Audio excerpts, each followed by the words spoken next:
Hi, this is Trey Passer. Normally I do, this is Saturday, my Saturday horror reviews, but I thought I'd do something a little different and basically make this, it's still going to be about horror, but it's going to be, I guess, why I love Universal Horror. Yeah, Universal Horror is just, that's my absolute favorite.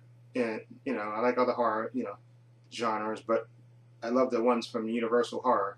I like Hammer and Freddy and Jason movies, and little Michael Myers as well. But Universal is my first love, and it's basically I'm going to tell you the reasons why it's my first love. Okay, and for a number of reasons. Now this is a Universal the Legacy collection that came out years ago on DVD, and see it has a little the icons there, the Frankenstein monster, Dracula, and the Wolfman, the Forever Cursed Wolfman. And it has the movie breakdown in there. There's Dracula set, and there's Frankenstein monster set there, and then in the back, of course, the Forever Curse, Lawrence Stewart Talbot, aka the Wolfman, Larry the Wolfman, and and I also have the Coffin edition of the Universal Monsters that's on Blu-ray. Okay, and I also have something else that you may be a big fan of. This is Abbott and Costello Meet Frankenstein. This is DVD, and it's on Blu-ray, and I need to get the Blu-ray. Okay, and there you see the Abbott and Costello versus the Universal Horror Monsters. But I'm going to start, I guess, with this. And the very first movie that I remember seeing horror, Universal horror movie, was it was when I was in public school years ago, back in the good old days, in the ancient times, when they used to have movies. They used to show movies like after school. I think it was 35 cents. I think back then. It may have been 5 cents back then. I'm so old that my memory goes. But either 35 cents. Anyway, you had to basically fill out a permission slip. Get a permission slip.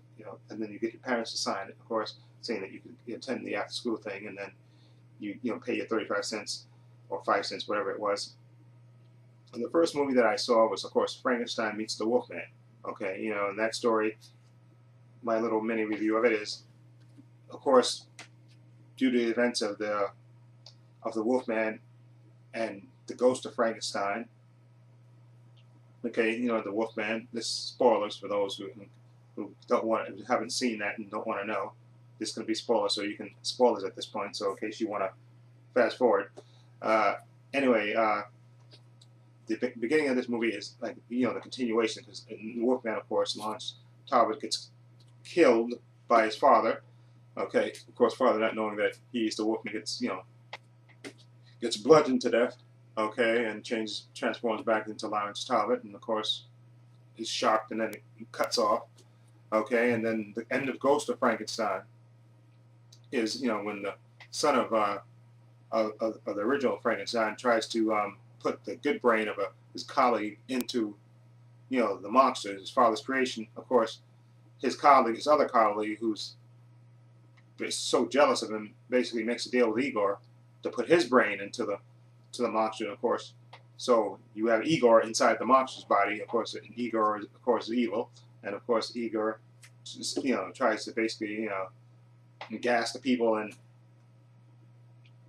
and of course, winds up he does wind up killing Dr. Frankenstein, basically choking him, to death. But before he dies, of course, Igor goes blind. Of course, as Frankenstein says, his blood type is not the same as Kettering. They will not support the septic nerve, right? Whatever that was, that great saying. He said it, and of course he's, then Igor panics and says, "You played me a trick," and basically throws the other scientists into the electrical thing, and he dies, and then he stumbles about, and of course knocking over things and setting the castle on fire, and of course he gets, you presumed dead, he and dies in the fire, but of course he doesn't, because he's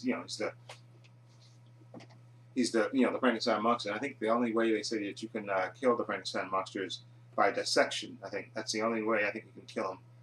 You have to dissect him basically, because he's he got charged with a spark of life, in the first movie, so in Frankenstein. So the only way to kill him is to dissect him, of course.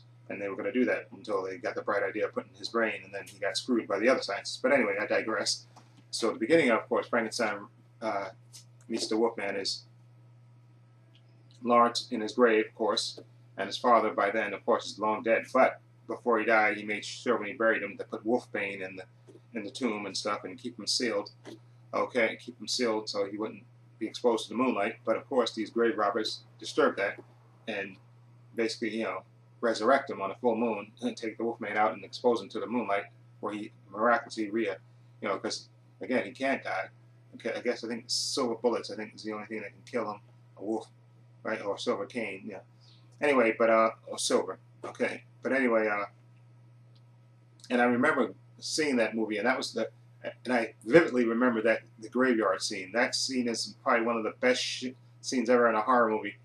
Them stumbling into the grave, and it's all, it's black and white, and it's stormy, and of course, I like it stormy. It's windy, not stormy. It's windy, and you see the tumbleweeds and all that stuff going by, and then of course, he gets resurrected, and the other guy, drops the lantern and it sets on fire, and then he leaves his friend to get his neck rearranged by the Wolfman, and then he stumbles out. And of course, this movie is, of course, Lawrence Talbot. He's resurrected, and he goes sees Gypsy Maliva, and she takes him to, says he can't help him, but she knows a guy that can help him, Dr. Frankenstein. But of course, Dr. Frankenstein's long dead.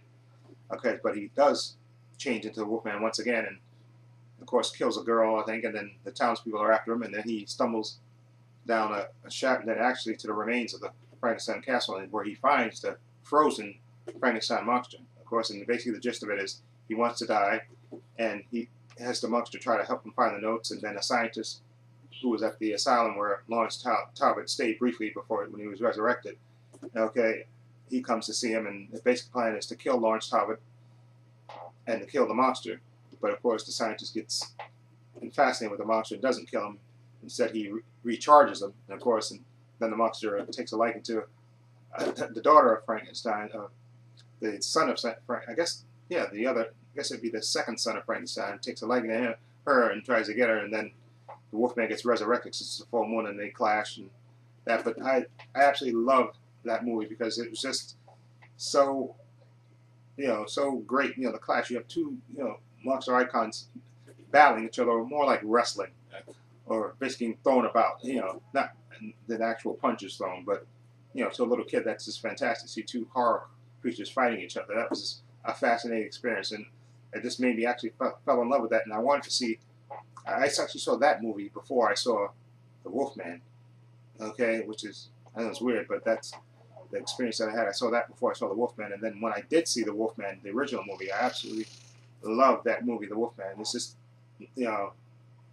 Lon Chaney Jr. just played that part so well. It made me want to go see the other movies. See the Frankenstein movies, the Dracula movies, all the Universal horror movies, Creature from the Black Lagoon, Dracula, just all of them. I wanted to see all of them, and that's why when this set came out, I snatched this. I think I bought this from a Blockbuster, I think, years ago.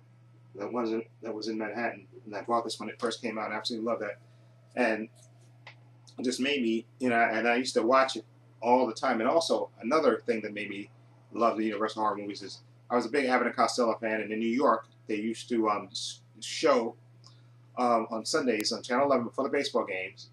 They used to show Abbott and Costello movies all the time in New York on Channel 11 picks. They used to show Abbott and Costello movies all the time, and then I remember the first time seeing Abbott and Costello meet Frankenstein. I had never, I'd seen all of them, and then when this one showed up, and I said, Abbott and Costello meets Frankenstein, and then you see that great opening little sequence, animated sequence where you see, Dracula, Frankenstein, the Wolfman, and it just fascinated me. And I said, "Oh my God!" And then I watched it, and the movie is just great. Abbott and Costello play, I think was it Chicken Wilbur? I think, yeah, Chicken Wilbur. I think that's the character's name in this. And they baggage handlers, and of course some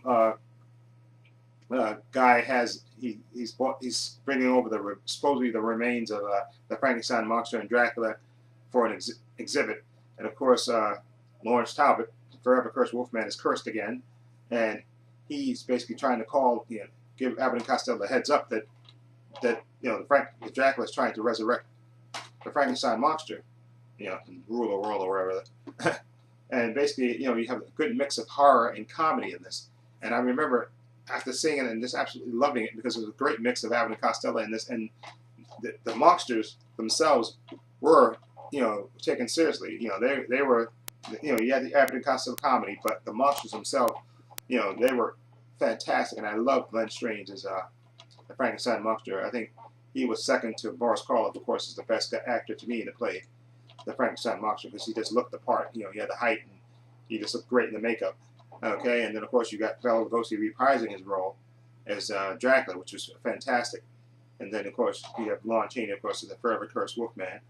Okay, and it was just fantastic. And I remember this. I used to tune in every week to see it. It was silly in my head. I would tune in every Sunday religiously after that, just to make so I wouldn't miss the next time they would show this. They showed it in the rotation, but I kept watching Abbott and Costello movies just to see for this to come back up in the rotation. And that's how much I absolutely love this movie. And then of course I snatched it up, and it's on Blu-ray, which I have to get.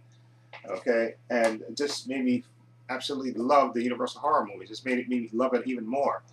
And of course, they came out with this set, I think a year or 2 years ago, whenever it was, and I had to get this, the Monster Edition on Blu-ray, this coffin edition. And of course, you got these great, you got Dracula, you got Frankenstein, the Mummy, the Wolfman, the Invisible Man, Phantom of the Opera, Creature from the Black Lagoon, just the Mummy, and just, oh my God, this set is absolutely fantastic. And hold on, let me see if I can take this coffin thing off. Hold on. There we go. Take that off. And I did see this on my channel if you want to watch me. I did an unboxing of it. But look at those creatures there. Just iconic. Just fantastic. Come on. And Boris Karloff played the Frankenstein monster, the Mummy. Just fantastic. The Invisible Man, the Wolfman, who's my absolute favorite Universal horror character. Just fantastic. The Bride of Frankenstein. Just so many great movies, and I absolutely love this set. And I think I heard a rumor about this, so they're supposed to be releasing another set of movies, I think, this year. I'm hoping.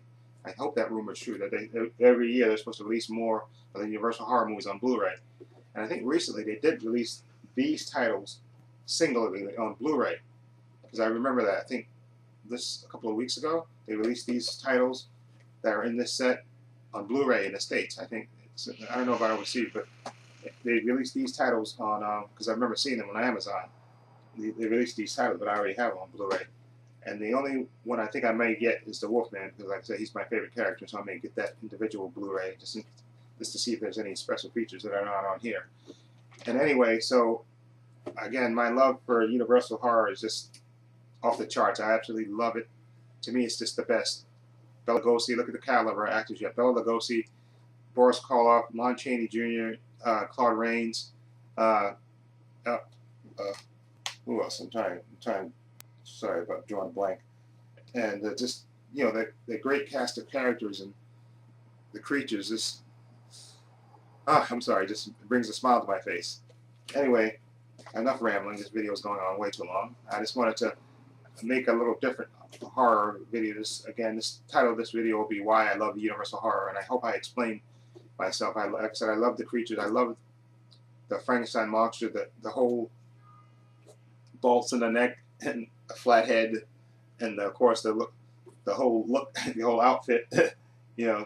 The suit, the black, the suit with the black sweater, and just I love the. I even for the Wolfman thing, I think I had a gray shirt and the pants just like him, and I used to sometimes pretend when I was little to to be the Wolfman, acting, being afraid of the moon and all this stuff.